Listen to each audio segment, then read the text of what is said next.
January 1945. The Ardennes forest in Belgium is a frozen wasteland, where the snowdrifts hide the scars of relentless warfare. The ground is a mosaic of craters from artillery shells, splintered trees stripped bare by explosions, and the remnants of abandoned vehicles half buried in the ice. The Battle of the Bulge, Hitler's desperate last gamble to split the Allied forces, is finally sputtering to an end after weeks of brutal fighting. The air hangs heavy with the acrid scent of gunpowder and diesel, and the silence that follows the ceaseless roar of combat feels eerie, almost accusatory. Amid this desolation, near the small village of Zonhoven, sits a modest command trailer, its camouflage netting dusted with frost. Inside, the atmosphere is thick and oppressive, warmed only by a sputtering kerosene heater that battles the seeping cold. Coats and maps clutter the walls, and the faint glow of a single bulb illuminates a cluttered desk. At that desk sits Field Marshal Bernard Law Montgomery, known to his troops and the world as Monty.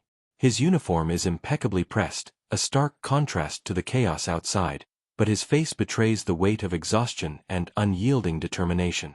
Montgomery isn't poring over tactical maps or dictating orders to his staff.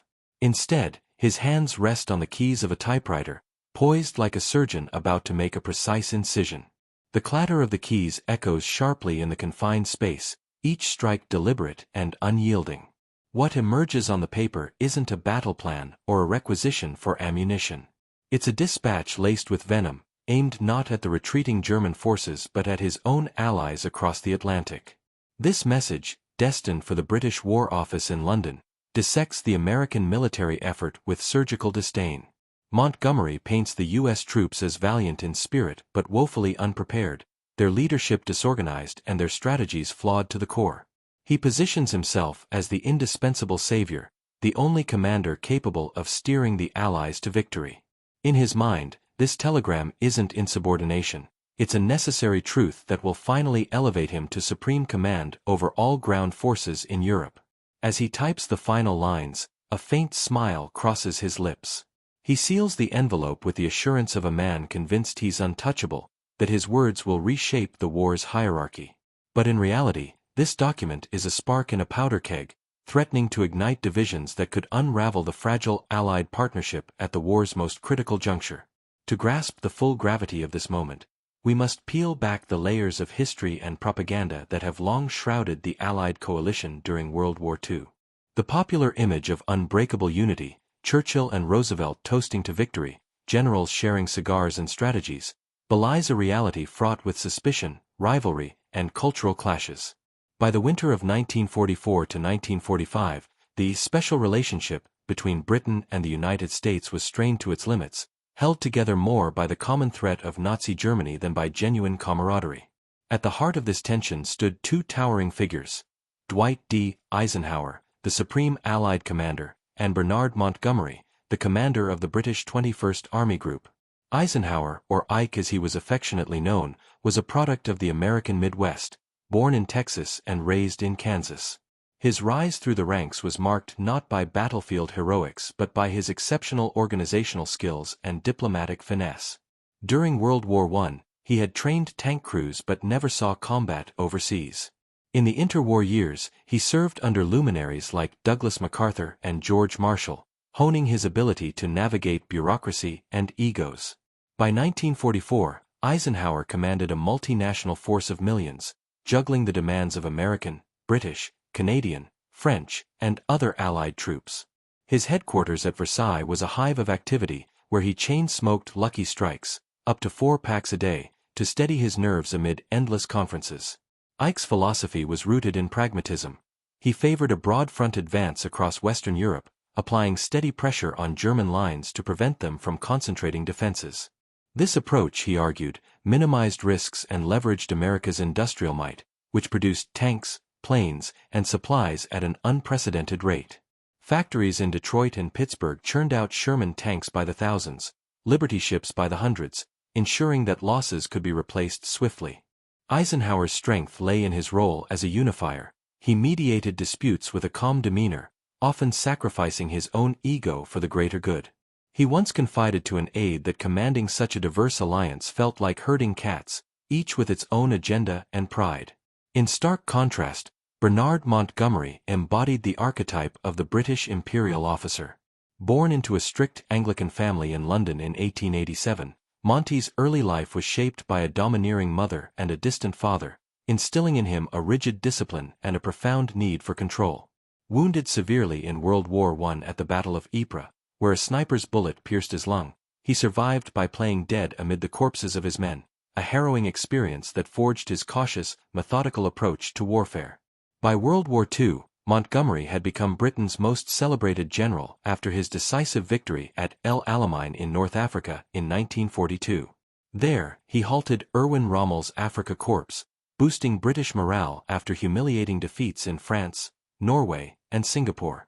Clad in his signature beret and sweater, Monty cultivated a public image of unflappable confidence, addressing troops with rousing speeches and ensuring his plans were executed with precision. He believed in concentrated attacks, massive buildups of men and material followed by a single, overwhelming thrust. This set-piece battle style had worked in the desert, but in the dense terrain of Europe, it often clashed with the more fluid American tactics. Montgomery viewed the U.S. Army through a lens of condescension, well-equipped and enthusiastic, but lacking the professional polish of British forces honed by centuries of empire-building. He frequently clashed with American generals like Omar Bradley and George Patton, dismissing their aggressive drives as reckless. In private, Monty confided to aides that Eisenhower was more politician than soldier, better suited to logistics than leadership. This simmering disdain had roots in broader geopolitical shifts. Britain, once the world's dominant power, was now eclipsed by the United States. The Lend-Lease program, which funneled billions in aid to the UK, underscored America's economic supremacy. By 1945, the U.S. produced half the world's manufactured goods. Montgomery's push for command wasn't just personal ambition, it reflected a desperate bid to preserve British influence in the post-war order.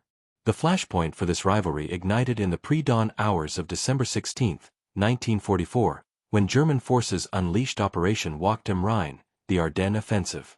Under the command of Field Marshal Gerd von Rundstedt, 30 German divisions, including elite panzer units like the 1st SS Panzer Division Leibstandarte Adolf Hitler, smashed through the thinly held American lines in the Ardennes. The attack exploited a weak sector manned by Green troops and battle-weary veterans resting after the grueling Hurtgen Forest campaign. Fog and snow grounded Allied air support, allowing German tanks to advance unchecked. Within days, the Bulge in the front line swelled to 50 miles deep, capturing key towns like St. Vith and threatening the vital port of Antwerp. American units were caught off guard. The 106th Infantry Division suffered over 6,000 prisoners in the first 48 hours, one of the largest U.S. surrenders since the Civil War. Panic rippled through command posts as roads clogged with retreating soldiers and civilians. The Germans committed atrocities, most notoriously the Malmedy massacre on December 17, where SS troops executed 84 American POWs in a snowy field, fueling Allied resolve but highlighting the offensive's savagery.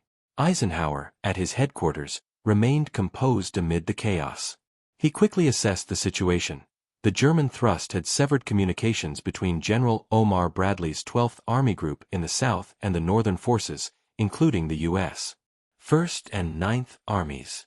To restore unity, Ike made a pragmatic but controversial decision on December 20. He temporarily transferred the 1st Army, led by Lieutenant General Courtney Hodges, and the 9th Army, under Lieutenant General William Simpson, to Montgomery's 21st Army Group. This placed over 500,000 American troops, more than half the U.S. forces in Europe, under British command. It was a logical move, as Monty's headquarters had intact lines and proximity to the northern flank. But for Montgomery, it was a golden opportunity to assert dominance. Montgomery wasted no time imposing his style. He arrived at Hodges' headquarters in a Rolls-Royce, exuding authority, and immediately ordered a halt to counterattacks. "Tidy up the lines," he instructed, insisting on reorganizing units before any offensive. British liaison officers, often junior in rank, were embedded in American commands, critiquing operations and enforcing Monty's protocols. This chafed American officers, who favored rapid, opportunistic strikes. Meanwhile, in the South, General George Patton executed a masterful pivot. Commanding the 3rd Army, Patton redirected 3 divisions, over 100,000 men, northward through blizzards and mud, covering 100 miles in 2 days. His forces relieved the besieged town of Bastogne on December 26, where the 101st Airborne Division, under Brigadier General Anthony McAuliffe, had famously replied, "Nuts," to a German surrender demand. Patton's audacity contrasted sharply with Monty's caution, saving thousands and blunting the German advance. Yet Montgomery, in his reports, downplayed American contributions. Behind the scenes, he escalated his campaign against Eisenhower.